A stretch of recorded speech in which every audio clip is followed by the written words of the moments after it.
Nagluto nga pala ako ng malagkit na turon using muscovado sugar at Coco Mama's fresh gata.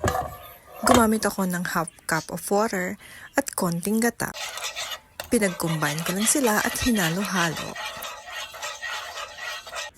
1 cup of malagkit na bigas ang sinaing ko.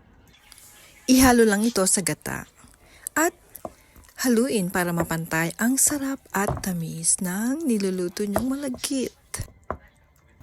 Hayaan niyo lang siyang matuyo. Huwag kayong mag-alala na masusunog siya dahil mas masarap kung merong sunog katulad nito. At kung okay na ay palamigin. Pwede kayong maglagay ng asukal sa rice paper bago ilagay ang malagkit katulad ng ginawa ko. Nilagyan ko siya ng langka, pampasarap. At sa isang tasang malagkit nga ay nakagawa ako ng 9 pieces na lumpia. Ayan, at niluluto ko na siya. Low-medium heat lang para hindi masunog. Dahan-dahan siyang lutuin.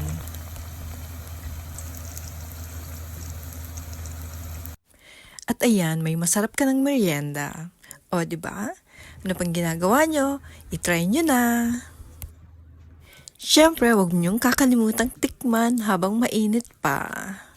Sinamahan ko na rin siya dito ng saba. Meron kasi akong natira.